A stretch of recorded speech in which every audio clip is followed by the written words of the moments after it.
সকালবেলা ঘুম থেকে উঠে প্রথমে ভগবানের নাম স্মরণ করে নিলাম। তো তারপরে বাইরে বেরিয়ে দেখি কি অন্ধকার চারিদিকে। তো সকল বন্ধুদের জানাই রাধে রাধে।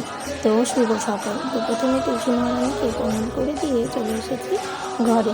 তো ঘরে কিন্তু আগের দিন রাতেবেলায় আমি সমস্ত কাজ গুছিয়ে রেখেছিলাম, যেরকম গ্যাসটা মুছে রেখেছিলাম, বাসনগুলো মেজে রেখেছি এবং ঘরের সমস্ত জামা কাপড়গুলো সুন্দর করে ভাঁজ করে রেখেছি।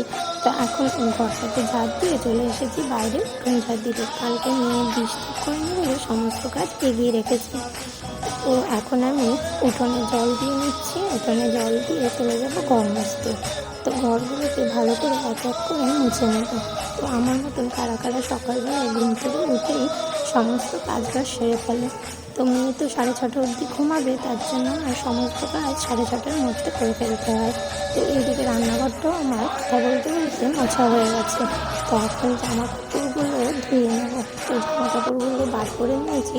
আজকে কিন্তু বৃহস্পতিবার। তো কী করবো বলো, বৃহস্পতিবারে জামা কাপড় কাচতে নেই, তবুও আমি কেচে দিই। কেন মেয়ে ছোটো, সমস্ত কিছু ভেজা থাকলে এক গাদা জমে যাবে। দেখো জামা কাপড় ধুতে না ধুতেই বৃষ্টি পড়া শুরু হয়ে গেছে। তো তাড়াতাড়ি করে আমি বাথরুমে গিয়ে সমস্ত জামা কাপড় ধুয়ে কেচে রেখে দিলাম। তো ছাদে যখন উঠেছি, ভিজে যখন গেছি, তখন আমের সরাটাও কেটে নিলাম। তখন ব্রাশ করে মুখ ধুয়ে স্নানটা সেরে নিলাম। তো স্নান সেরে একবারে পুজোও করে নিয়েছি। এর মধ্যে শাশুড়ি মা চা বিস্কুট সকলকে খেতে দিয়ে দিয়েছে। তো আমার ভিডিওগুলো ভালো লাগলে অবশ্যই লাইক কমেন্ট শেয়ার সাবস্ক্রাইব করে দিও।